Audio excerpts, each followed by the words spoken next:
We're back here with John Catt from the Grand County Blues Society. Hey, John.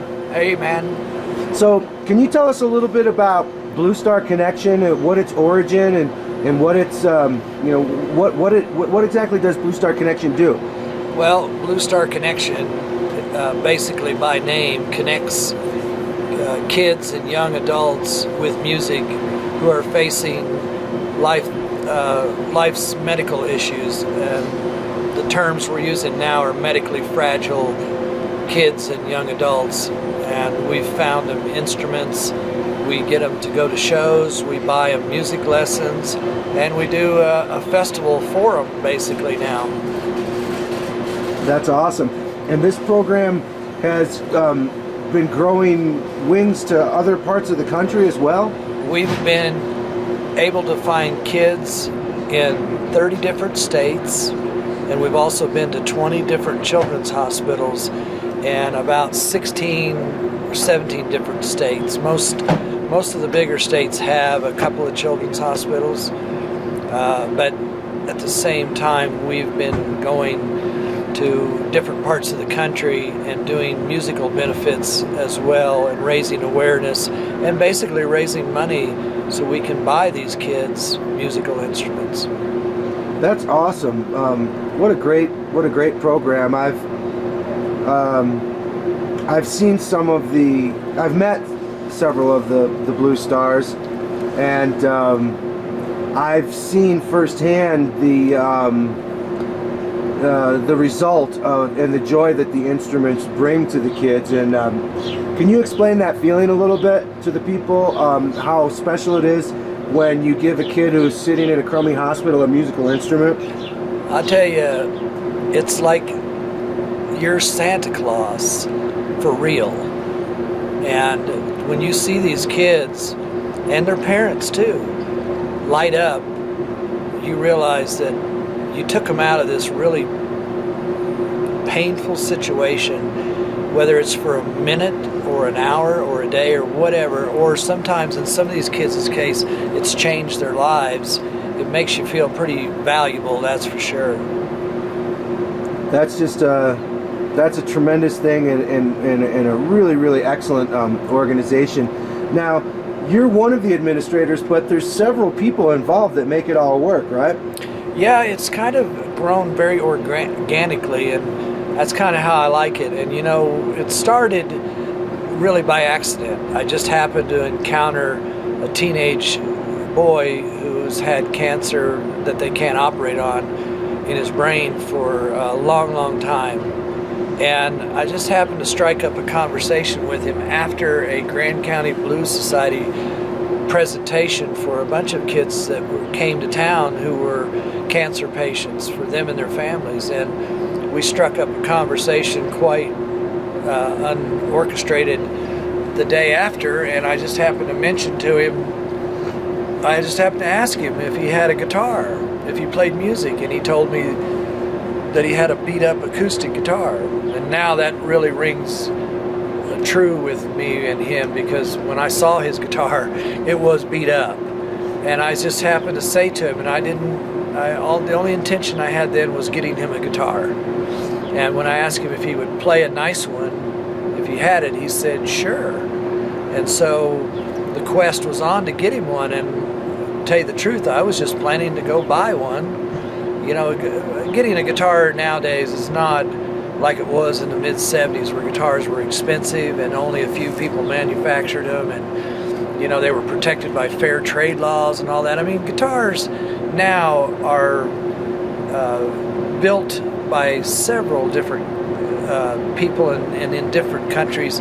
So I knew I could get him a nice guitar, and I wasn't going to have to spend a ton of money, but I just was compelled to offer it to him. And oddly or magically, a couple of days later, a gentleman that I've known up here in Grand County came up to me and asked me if I was still looking for used instruments, which I'd been doing for months and months anyway, and not knowing what I needed them for. I was just trying to collect instruments for the sake of having them in case we needed them as a blues society. We could do something with them, and that story continues to go on. But anyway, the day I was talking to Colin and his mom, she mentioned that he would have to have a baby blue one because that's the color of his eyes. And so I was going to go buy him a baby blue one, and my friend shows up about a week later at the store I was hanging out in, and he asked me if I was still collecting instruments, and I said, yeah. He said, well, a teenage friend of his wants to give us an electric guitar. And I said, great. I said, bring it to me. And he says, well, it's out in the car. You want me to go get it? And I said, yeah, go get it. And he brings it in a hard shell case. And when I set it down on the table and opened it up, it was a baby blue Ibanez electric guitar. And I knew instantly where it was going. And I said to him, and I won't downplay it, I was a little bit struck. And I said, do you think your friend would care if I gave this to a kid who has cancer? And he says, he just said, give it to you. And I said, will you tell him that his guitar is going to go to a kid who has cancer? And then I called the Shining Stars Foundation, who had brought these kids up to Winter Park, and said, I have Colin's guitar. I want to surprise him. That's all I want. And I said, the only thing I want out of it is I want you to surprise him and get a picture of him smiling, so I know that he won't be in pain for this few minutes. And this became, after all, it became our mantra, was just give us a smile. And that's all we've ever asked. We've never asked for anybody to give us anything else. And they snuck up on him a couple days later with the guitar, and there he is. He's holding that guitar out with his big old smile, and it made me feel really, really good. But I didn't realize that it was going to change his life. And a couple of weeks later, his doctor wrote me a note in an email saying, I don't know what you did, but ever since Colin got that guitar, he's been a different person. So you guys have made his universe fair again. And that just knocked me out of my chair, and I thought, wow, I wasn't quite that deep. I was just trying to do a nice thing. But then it just seemed like he started talking to friends of his who he is known on cancer chat lines about this guitar. And next thing you know, I'm getting an email from a girl in Naples, Florida, wanting to know if she could get a guitar, and one in Seattle, Washington, wanting to know if she could get a guitar. And then we got an email from a girl in New Delhi, India, who wanted to know if she could get a guitar. And needless to say, we made all those come true. But in those days, we didn't have any guitars just laying around. So what we would do is we would find one, box it up, and ship it. And it was costing a fair amount of money to do all that. And one day it just hit me like a bolt of lightning. We need a place where the kids can go pick out their guitars. And Guitar Center is the only place that is nationwide where they were handy enough, where we started working out this thing with a Guitar Center in Arvada. And the next thing you know, we had money on account there. And whenever a kid down in Lake Jackson, Texas, wanted a guitar, we could send them to a guitar store, and they could go pick out the one they wanted. And we saved on all the shipping cost. Guitar Center has been generous beyond all belief to helping us spend our money. I would say that they at least made our money go double. And not only that, but the kids, the girls, could get a sparkly guitar. They could get a red one. The guys could get whatever they wanted. The little ones could get a mini Strat.